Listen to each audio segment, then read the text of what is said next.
Vijayawada university మంచి భవిష్యత్తు కోసం తెలుగు విద్యార్థులు ఇష్టపడే university. Call 9059052378 9059052379. Life style disease diabetes ఇది ఇప్పుడు అందరినీ భయపెడుతోంది. ప్రస్తుతం నాతో పాటు జనరల్ ఫిజిషియన్ డాక్టర్ రామకృష్ణ గారు ఉన్నారు. ఆయనతో మాట్లాడి ఈ షుగర్ వ్యాధికి సంబంధించిన అనేక విషయాలు తెలుసుకుందాం. నమస్తే డాక్టర్ గారు. అసలు డయాబెటీస్ వచ్చిందని ఎలా తెలుసుకోవచ్చు, లక్షణాలు ఏంటంటారు? అంటే డయాబెటీస్కి యూజువల్గా ఆకలి ఎక్కువ అవడం, దాహం ఎక్కువ అవడం, యూరిన్ ఎక్కువ అవడం, ఈ ట్రయడ్ అంటే ఇవి చెప్తూ ఉంటారు. కానీ ఇవి లేని వాళ్ళకి కూడా చాలామందికి షుగర్ ఉంటుంది. సో ఈ రోజుల్లో అది చాలా ఎక్కువైపోయింది. సో లక్షణాలు లేకున్నా కూడా 30 ఏళ్ళు దాటిన తర్వాత 2 సంవత్సరాలకు ఒకసారి లేని వాళ్ళు ఎస్పెషల్లీ 2 సంవత్సరాలకు ఒకసారి చెకప్ చేయించుకుని చూసుకుంటే మంచిదండి. రెండోది, అసలు డయాబెటీస్ అనేది ఏంటి అంటే దేవుడు సృష్టించిన జబ్బు ఒక రకం, మనుషులు తెచ్చుకున్న జబ్బు ఇంకొక రకం.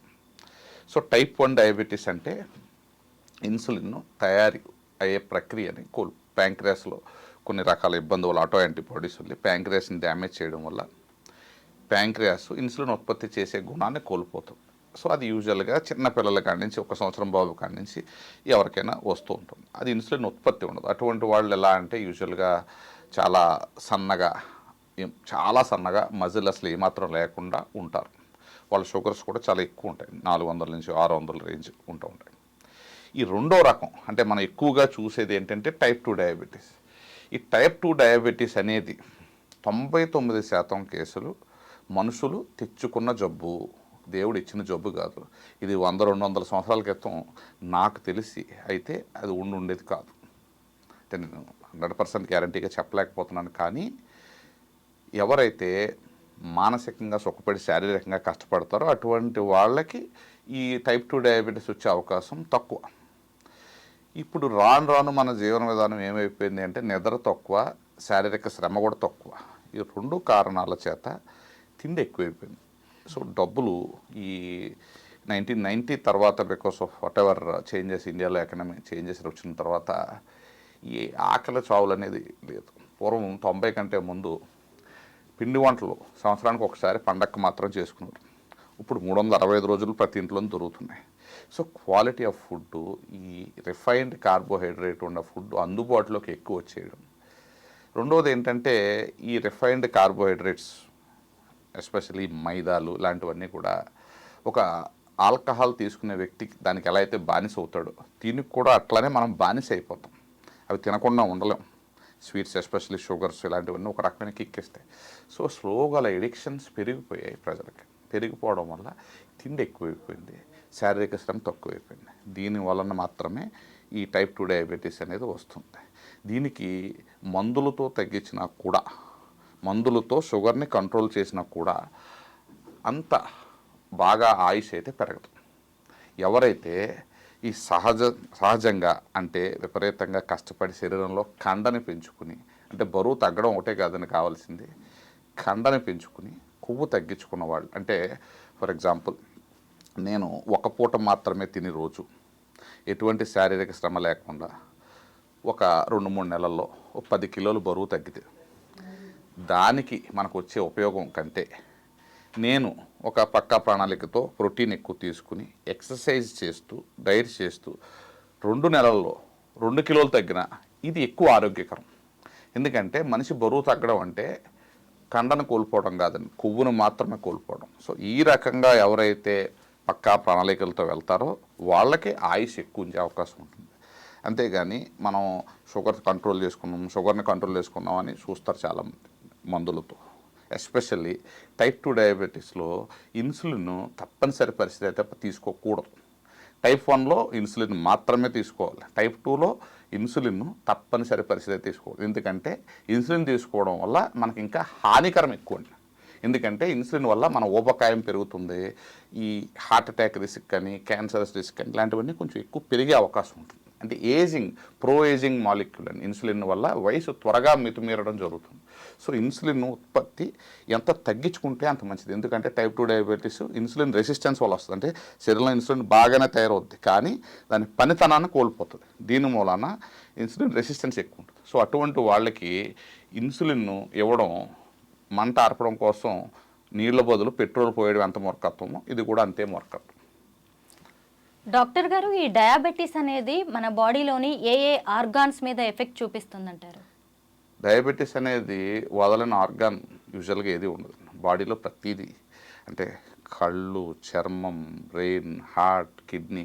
కానీ మనకి ఎక్కువగా ఎఫెక్ట్ చెక్ చేసుకోవాల్సింది 1 కళ్ళు, 2 హార్ట్, 3 కిడ్నీస్. కానీ అది లివర్ను కూడా ఎఫెక్ట్ చేస్తుంది. అంటే యూజువల్గా డయాబెటీస్ అనేది ఇందాక చెప్పినట్టుగా కొవ్వు ఎక్కువైతే వస్తుందండి. సో డైరెక్ట్గా డయాబెటీస్ ఎఫెక్ట్ చేసేది కిడ్నీ, హార్ట్, దాని తర్వాత ఈ కళ్ళు ఇలాంటివి అయితే. ఇండైరెక్ట్గా కూడా ఏమవుతుందంటే ఎప్పుడైతే శరీరంలో కొవ్వు పేరుకుపోతుందో సో దాదాపుగా ఎముకలు గుల్లబారిపోవడం ఇవి కూడా జరుగుతాయి. సో నేను అనేది ఏంటంటే బ్రెయిన్ నుంచి పాదం వరకు అది ఎఫెక్ట్ అవ్వని ఆర్గన్ అంటూ ఏది ఉండదు. కానీ దీనికి మూల కారణం ఏంటి?